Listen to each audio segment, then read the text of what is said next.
Hola Juan, Buenas, Rafa. un año más estamos juntos en esta aventura llamada Luz, Conciencia y Bienestar en el balneario de Alicún de las Torres, proyecto en el que tú pusiste una semillita que se ha hecho grande Sí, que va perdurando. y que va perdurando y que confiamos que seguirá perdurando porque con amor y un poquito de agua todo crece, ¿no? Hoy queremos hablar contigo. Te seguimos la pista desde hace unos cuantos años. Hemos compartido contigo momentos fascinantes porque tú eres un experto en las energías de los espacios sagrados, entre otras cosas. Sí, es mi afición. Es una de tus aficiones. Y hemos vivido experiencias muy chulas contigo. Ahora nos traes un regalo, porque cuando alguien pare un libro titulado El legado de las sirenas, pues uno no puede estar otra cosa que alegre, porque estás abriendo un melón que llevaba mucho tiempo, pero que mucho tiempo cerrado. Hasta donde yo sé, son pocos los investigadores que han explorado en el arquetipo de las sirenas, podríamos decir. Bueno, yo más que enfocarlo como algo arquetípico, lo he enfocado como algo histórico real. Entonces, me he dedicado a indagar a partir de los templos románicos del siglo XII, principalmente en Italia y en España, donde había sirenas.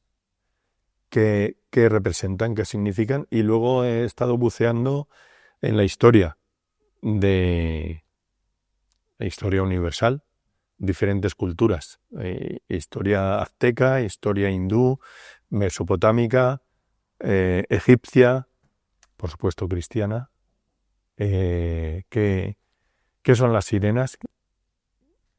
Porque Y yo preguntaría, ¿qué pinta una sirena en una iglesia románica? Y me consta porque mis ojos las han visto, que es así. claro, aquí lo primero que habría que discernir es que hay dos tipos de sirenas. Hay las sirenas de la época clásica, que son seres alados, es decir, son mujeres pájaro, Mm. y que, según la historia, estaban al servicio de la diosa de la tierra, Deméter, para encontrar a Perséfone. Perséfone era su hija, que fue secuestrada por el dios del inframundo, Hades. Y entonces las sirenas se dedicaban en equinoccios, es decir, en primavera y en otoño, que era cuando cambiaba el clima de la tierra, porque según la leyenda, Deméter se ponía triste cuando Perséfone iba al inframundo, entonces la tierra se volvía yerma. Y luego, cuando volvía del inframundo en primavera, pues se alegraba. Entonces, en estas dos épocas de los equinoccios, de primavera y de otoño, pues las sirenas estaban buscando ese paso al más allá. Y estas sirenas eran sirenas aladas. Era una reminiscencia de un espíritu funerario de los egipcios, el Ba. Cuando alguien moría, los egipcios consideraban que la persona pues tenía como dos partes, una material, que era el Ka, que era el cuerpo, y luego una parte espiritual, que era el Ba, que era como un pájaro con cara del difunto, que iba a las moradas celestiales y entonces volvía por la noche a dormir con el cuerpo, porque necesitaba la energía material para nutrirse. Y de ahí los griegos toman esta idea y entonces las sirenas de Ulises, por ejemplo, son sirenas pájaro, no son sirenas pez. Las sirenas pez ya existían en esa época, pero en el imaginario popular entran a partir del siglo XII, que las sirenas de los templos son sustituidas y deja de haber sirenas pájaro, o hay aún alguna sirena pájaro, pero principalmente hay sirenas pez. a partir del siglo XII, ¿no? Hay un cambio de paradigma ahí. Y bueno, eso en cuanto a los templos. Luego yo he estado mirando sirenas en todas las culturas y en lugar de tomar o sea, he cogido sirenas con varias ideas que fueran un grupo, normalmente de 8, que están organizadas, tienen una jerarquía y estas sirenas llevan un conocimiento que es revolucionario para la sociedad con la que contactan. ¿Qué papel tienen las sirenas en nuestra vida en base a esa herencia que hemos recibido? Bueno, a ver, las sirenas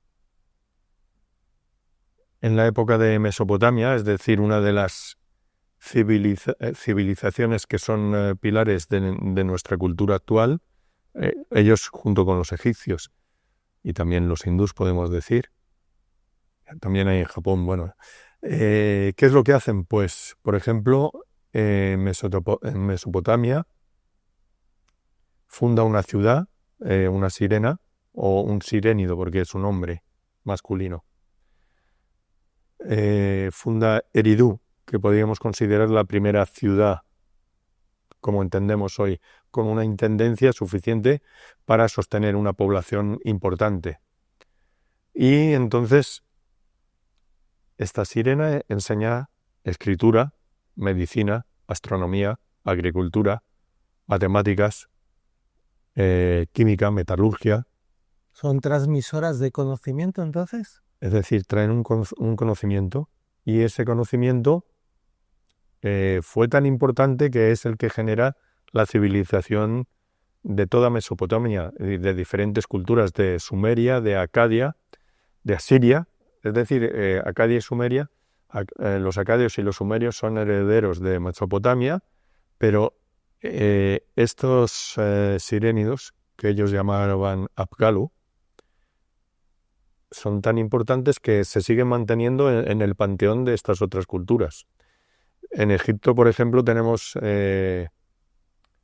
una ciudad que se llama Hermópolis y en esa ciudad está un templo dedicado a los dioses fundadores, que son 8. Y el principal de estos dioses, que controla la dirección norte, se llama Sobek, que es el dios cocodrilo. O sea, es un dragón o una sirena, ¿no? En el imaginario, la cola de pez se puede asociar con una cola de serpiente o con una cola de dragón, ¿no? Tal como si vais alguna vez por Italia, en los templos y ciudades etruscas hay muchas sirenas y sirénidos, tritones, ¿no? El masculino de las sirenas, el tritón, que tiene cola de pez o de reptil. ¿Y qué es lo que nos está diciendo tal proliferación? Bueno, si yo, claro, allí parafraseo a un personaje popular, James Bond, ¿no? Que dice: una casualidad, 2 coincidencia, 3 traición. Entonces, cuando aparece en tantos lugares diferentes, con tantos atributos iguales, entonces, claro, empiezas a cuestionarte que ahí está pasando algo. Por ejemplo, en la falla de Bandiagara, en Mali, los Dogon hablan de una serie de sirenas que también vienen en grupos de 8 y allí llevaron un conocimiento que era astronómico. Entonces los Dogon en Mali, un pueblo que no sabía leer y escribir, por lo menos nuestro o idiomas occidentales, en 1900 y poco, 1910, ellos ya sabían que Sirio era una estrella triple, era Sirio A, Sirio B y Sirio C. Sabían que el periodo orbital de Sirio B en torno a Sirio A es de 50 años y sabían que la densidad de Sirio B es 70.000 veces superior a la Tierra. Y sabían también de los anillos de Saturno y de su órbita, es decir, tenían un montón de información que ellos sin aparatos, o sea, sin telescopios y sin poder leer revistas de astronomía, pues no podían saber. Entre otras cosas, también hasta 1950 no se fotografía Sirio B, es decir, 40 años después de haber entablado contacto con ellos. Y Sirio C no se sabe hasta después. Ellos ya lo sabían. Entonces, ¿cómo han sabido eso?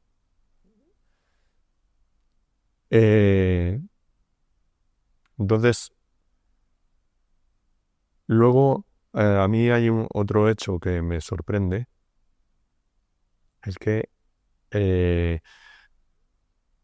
se me ocurrió poner sobre un mapa todos los puntos donde han aparecido sirenas con, digamos, con estos requisitos, que fueran grupos estructurados y que llevaran un conocimiento que revolucionaba una sociedad. Y entonces lo que he descubierto es que con miles de años de distancia y miles de kilómetros de diferencia aparecen formando los ejes que podemos encontrar en un templo, es decir, el eje norte-sur, el de los equinoccios, que es el este-oeste, y los ejes de los solsticios. Es como si formasen una gran estructura de miles de kilómetros de distancia, pero con una precisión rayana en la locura, ¿no? Porque, por ejemplo, el lugar donde aparecen en Irlanda, en Larné, a la falla allí de Bandiagara, a una zona de lagos que está muy próxima a la falla, hay casi 5.000 kilómetros. En estos dos lugares está documentado, o sea, en Irlanda hay un par de libros de la Edad Media que explican que llegó una sirena, cómo llegó todo esto, y dicen de dónde llegó, dónde la llevaron, y bueno. Si tomamos en cuenta estas referencias, pues en casi 5.000 kilómetros hay un grado de desviación con respecto del eje norte. Eso es algo increíble, ¿no? Nos sorprende que la pirámide de Keops en Egipto, en 100 y pico metros, tenga 5 centímetros de desviación, ¿no? Con respecto a las alineaciones que la definen. Aquí, o sea, en casi 5.000 kilómetros tenemos un grado. Esto es. Y luego, de allí, de Mali, de Bandiagara a Eridu, en Mesopotamia, es prácticamente al milímetro, 62 grados, que es la salida del sol del solsticio de verano en Eridu. Entonces, si continuamos este eje, porque de Irlanda allí a Eridu hay 100 grados, entonces yo lo que hice es prolongué desde Irlanda, desde Larné, hasta una población que se llama Zahak, que está en la frontera entre Persia y Afganistán, que hay una zona de grandes lagos allí. Y entonces de Irlanda allí hay 100 grados, hay 90 grados, y desde Bandiagara allí a Zahak hay 62 grados. Es decir, que se mantienen las orientaciones. Allí en Persia hay una leyenda que había un rey que fue hechizado por una especie de mago, una especie de genio del mal, y a este rey le crecieron 2 serpientes, una en cada hombro. Y bueno, de nuevo tenemos un ser con serpientes, ¿no? Que devoraba a los hombres. En este caso es muy negativo. Pero el personaje este se llama Zahak, igual que la ciudad y los lagos estos donde nos llevan los ejes del equinoccio y del solsticio de verano. Y luego esta ciudad Hermópolis, está sobre, que he hablado antes, es donde están los 8 fundadores, Homunum, creo que se llaman, con Sobek a la cabeza, el dios cocodrilo, y desde aquí a Larné, en Irlanda, hay 120 grados, que es la salida del sol del solsticio de invierno allí. Es decir, que hay una estructura internacional que refleja los ángulos de los templos. Cuando menos es curioso. Y claro, son civilizaciones a miles de kilómetros de distancia, con miles de años de distancia, que no saben unos de otros, porque dudo mucho que en Irlanda supieran algo de Eridu, o supieran algo de los dogones, o... Está claro. Entonces, claro que si tú te pones a investigar y encuentras esto, como mínimo te llama la atención. ¿Y cuál es la hipótesis para ti más plausible? Bueno, aquí hay una gente, por llamarles de alguna manera, que han venido y que están por ahí y que nos han ofrecido un conocimiento que nos ha permitido evolucionar en una dirección que a ellos les interesaba. Y esto nos ha llevado al punto donde estamos hoy en día. Voy a pedirte que repitas la frase. ¿Qué? ¿Cómo es la frase? Nos han aportado un conocimiento Que nos han aportado un conocimiento que a ellos les interesaba, para que nosotros nos desarrollásemos o avanzásemos en una dirección específica. ¿A nosotros nos interesaba que fuera en esa dirección? No. Tú dices que no, niegas que sea positivo para nosotros. No solo para nosotros, sino para la vida en general. Ajá. Tú mira los descubrimientos o los avances maravillosos que tenemos en los últimos 100 y pico años. Todo lo que hemos descubierto, entre comillas, todo eso es tirar piedras a nuestro tejado. Tú coges, por ejemplo, algo tan fantástico como la electricidad, y la electricidad no solo es nocivo para los seres humanos, es nocivo para la vida. Tú pones dentro del campo electromagnético a cualquier ser vivo, desde bacterias, virus, plantas, animales, personas, todos se enferman, y si le das a suficiente intensidad, todos mueren. Lo mismo pasa con las microondas, lo mismo pasa con los plásticos, con la nanotecnología, con los transgénicos. Es decir, absolutamente todo lo que hemos descubierto, los pilares de nuestro avance actual, es veneno para la vida del planeta. La vida con mayúsculas. Sí. Entonces, claro, yo dudo que la gente fuese ¿Malintencionada? tan, vamos a decir, tan tonta como para hacer cosas que fueran en contra nuestro.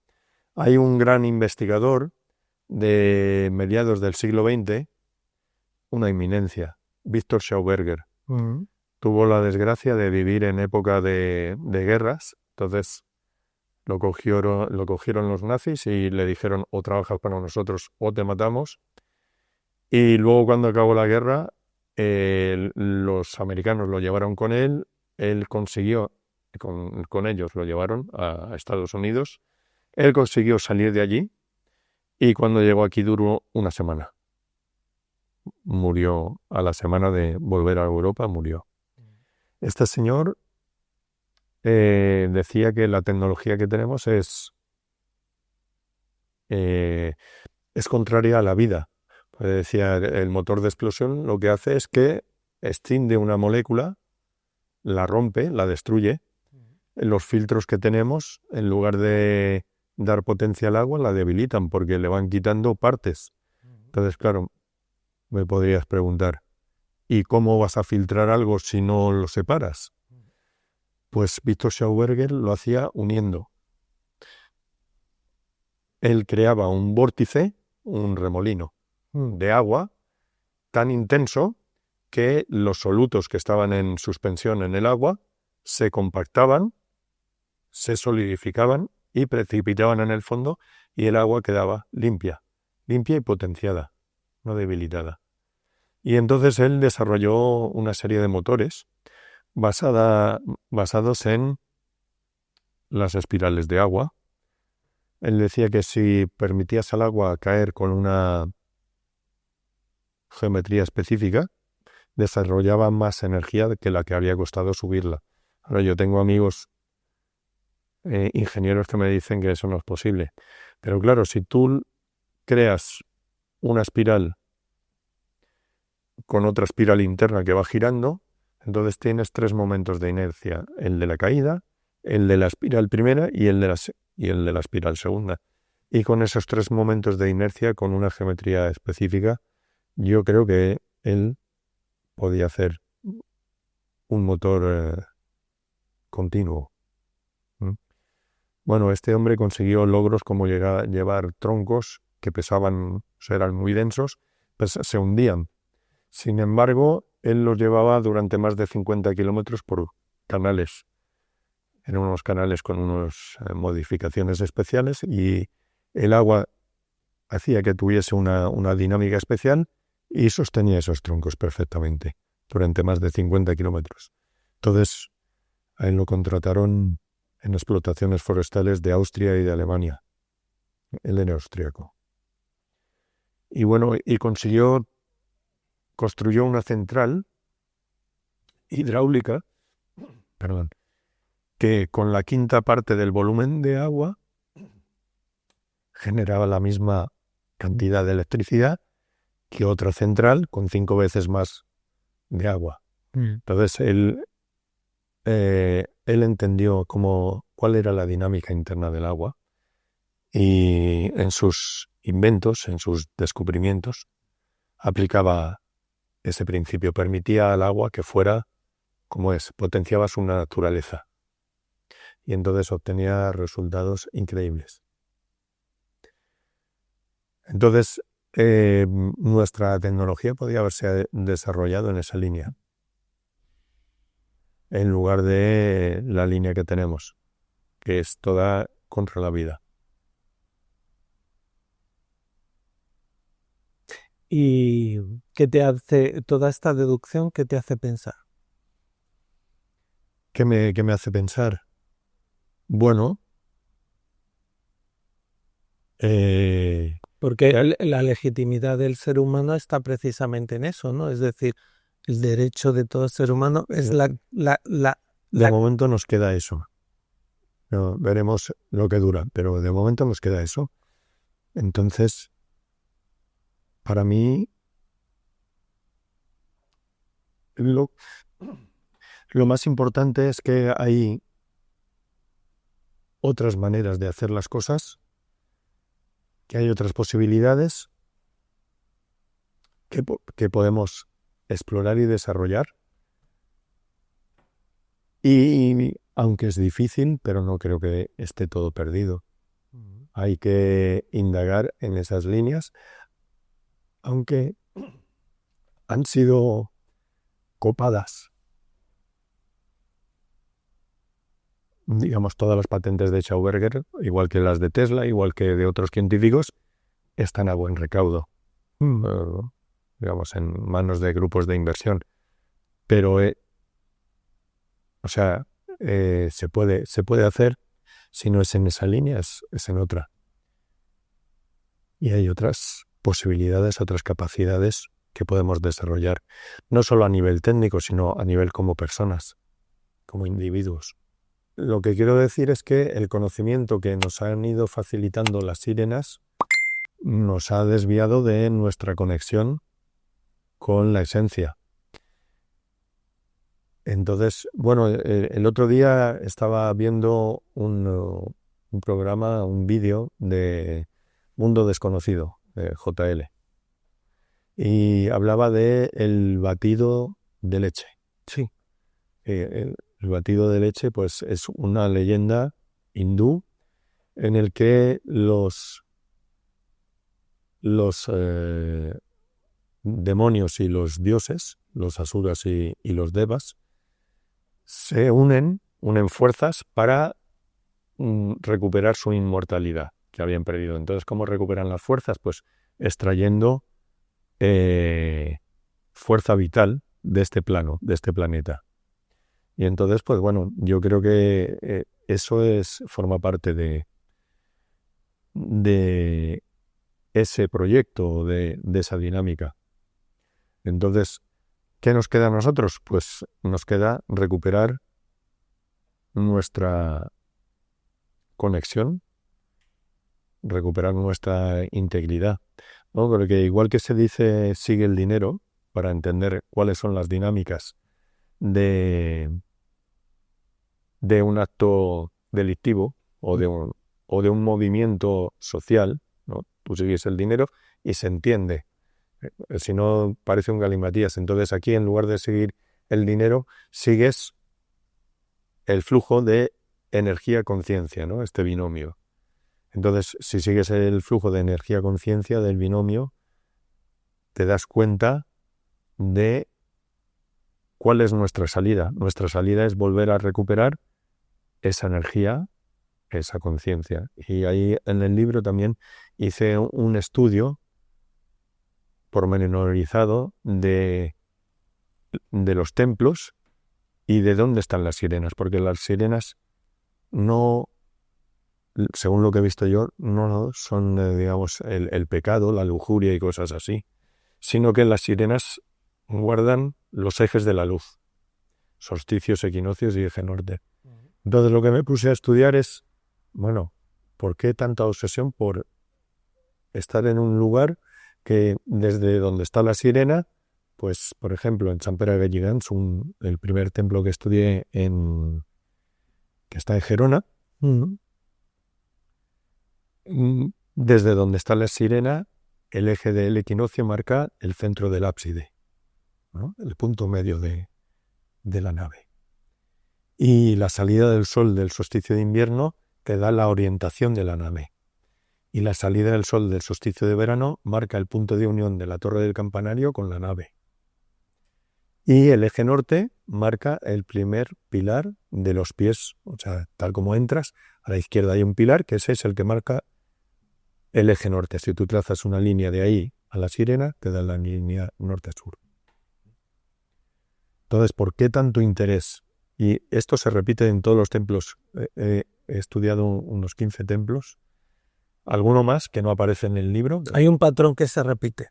Sí, es una constante. Entonces, claro, lo que me he puesto a estudiar es, bueno, ¿qué pasa con la luz? ¿Cómo nos afecta la luz? Entonces, lo que he visto es que la luz, principalmente luz solar, no luz artificial, no es lo mismo. La luz solar lo que hace es que, por un lado, dinamiza las mitocondrias, pero va más allá. Lo que hace es que activa nuestra melanina. Nuestra melanina es lo que nos hace ponernos morenos, y esta sustancia, por ejemplo, hay un investigador, es científico y oftalmólogo, que se llama Arturo Solís Herrera. Este señor dice, mira, lo que más gasta energía en todo el cuerpo es el ojo. No me digas. Claro, que por eso son tan pequeños, porque si no, si fueran ojos así, no podríamos soportar ese gasto de energía. El cuerpo no generaría energía suficiente para que el ojo funcionase. Entiendo. Entonces, todos los seres vivos, los ojos son muy pequeños en relación a su tamaño. O puedes decir, él comenta, dice, en una ballena, claro, el ojo es así, pero la ballena tiene 30 metros. Pues claro. Claro, entonces el ojo es muy pequeño en relación a cómo es el cuerpo. Y dentro del ojo, lo que más energía gasta para visualizar, donde se hace la impresión cromática, es la retina. Y ahí, curiosamente, no hay ni un solo capilar. Es decir, si no hay capilares, no llega el oxígeno, no llega la sangre, no llega la glucosa. Entonces, si no llega el oxígeno, ni la sangre, ni la glucosa, ¿cómo produce energía para sostener esa función con tanto gasto? Y entonces es porque hay una concentración muy grande de melanina. Y Y entonces la melanina, él dice que se produce una fotosíntesis humana. Dice la fotosíntesis de las plantas se basa en la clorofila. Entonces la clorofila, ¿qué es lo que hace? Disocia la molécula de agua y obtiene 2 electrones. Esos 2 electrones son los que le dan energía a la planta. Pero la melanina no hace eso. La melanina disocia la molécula, obtiene 2 electrones, la vuelve a unir, obtiene 2 electrones más, la vuelve a separar, está uniendo y disociando la molécula de agua todo el rato, y entonces él decía que es unas 10.000 veces más eficiente que la clorofila. Y la melanina no solo funciona con luz solar, sino con todo tipo de energía, principalmente con la luz solar. Y se activa con el buen humor y con una temperatura adecuada, disminuye con el frío y con emociones negativas. Entonces, el sol también produce vitamina D. A partir de un tipo de colesterol genera vitamina D y contribuye en desarrollar y producir, digamos, infinidad de hormonas y en nuestro metabolismo. Entonces, yo lo que creo es que hay que retomar de nuevo el contacto con la Madre Tierra y con el Padre Sol, el ciclo con la naturaleza. Hay que volver a eso y eso nos da salud, nos da fuerza, nos permite desarrollar procesos cognitivos profundos y no necesitamos, a no ser que tengamos un desequilibrio muy grande, no necesitamos ni medicinas, ni apoyos externos, ni simplemente estando en contacto con la naturaleza. Y intentando no usar calzados de goma, a calzados de esparto, como estos, o ir descalzo o calzados con suela de cuero. Eso nos permite conectar con tierra y aprovechar esa carga de 60 vatios que cuando estamos descalzos hay un trasvase de energía de la tierra a nosotros que se puede medir y eso permite que la sangre tenga un efecto que le llaman efecto Z, que es anticoagulante y es un efecto también antiinflamatorio. Es decir, toda la gente que tiene temas de inflamatorios o temas degenerativos, claro, si vas descalzo 5 minutos, no. Pero si tú lo haces, lo adecuas. Lo integras. Si lo integras en tu día a día, pues, si tienes los pies sensibles, pues puedes utilizar eso, un calzado de esparto o calcetines de lana o de algodón, seda, lino, es decir, tejidos vegetales, no de corcho o madera, ni de goma, ni de plástico, porque todo eso es aislante. Entonces, bueno, también cuando empiezas a estar en contacto con la naturaleza, con el sol, se despiertan otras capacidades, se despiertan otras posibilidades de nuestro ser, que si estamos en una ciudad, en un piso, en el día a día, están aletargadas. Entonces, esos ejes de solsticios, equinoccios, eje norte, es por donde circulan los flujos principales de energía.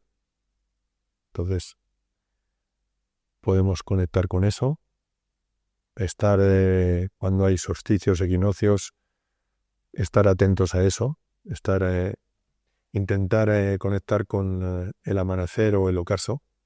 Cuando el sol, si hay gente que es sensible, entonces cuando el sol está a menos de 30 grados, la emanación de rayos violeta, ultravioleta es menor, entonces no quema.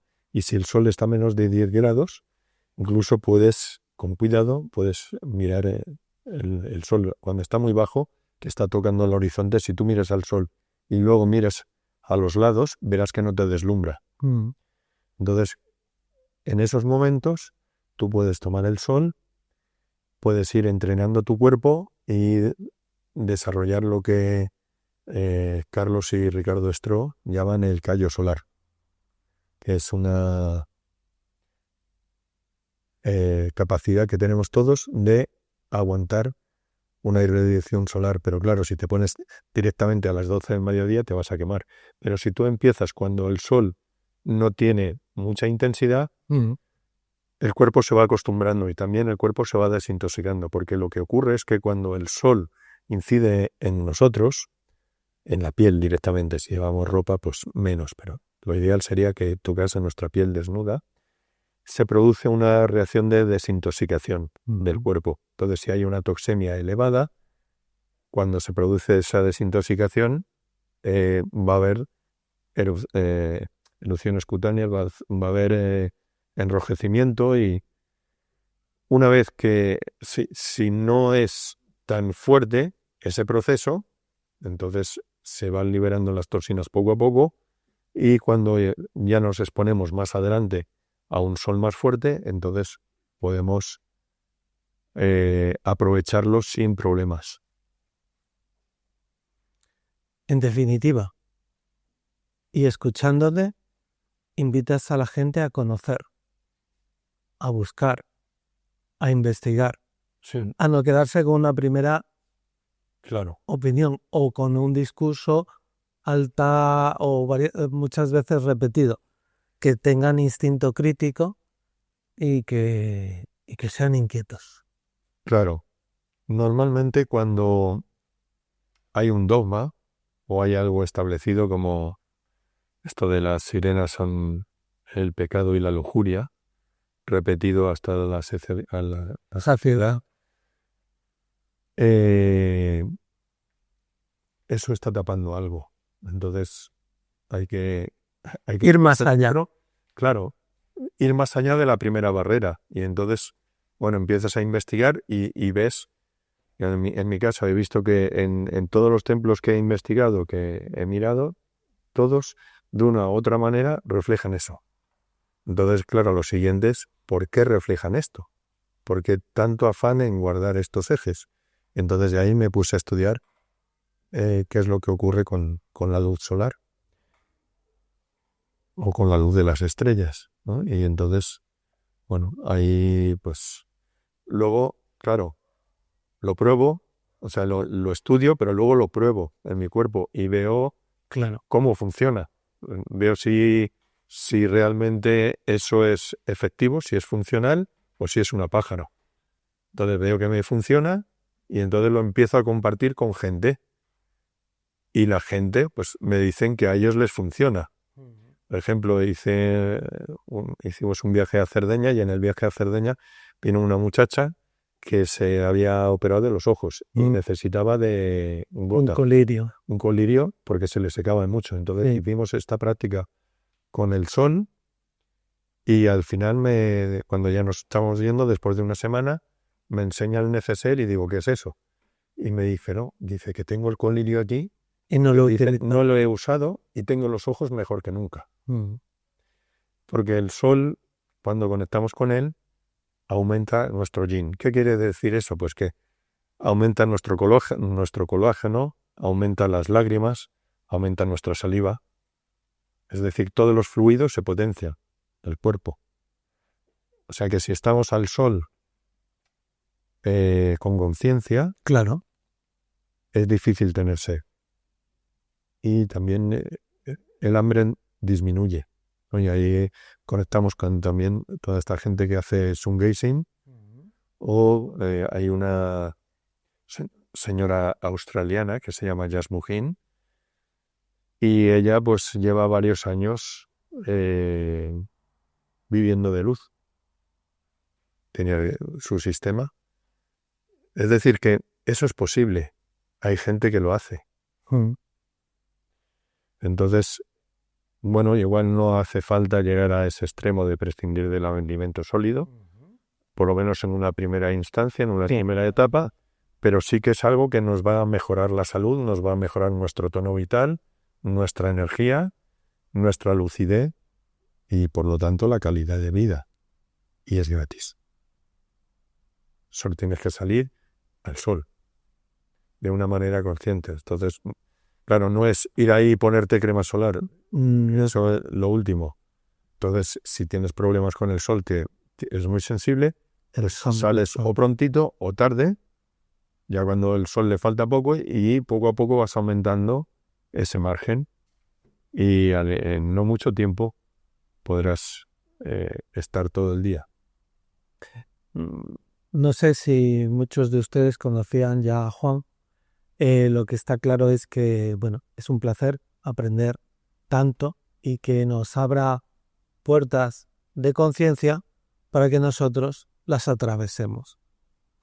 Gracias por tu labor de investigación, por ese legado de las sirenas que pronto tendremos en nuestras manos como publicación y bueno, no vas a parar de investigar, no vas a parar de... Yo me lo paso bien, lo disfruto cuando encuentro una línea, un filón, de ver qué sorpresas me depara ese camino y luego, claro, compartirlas con todos vosotros, pues es un placer.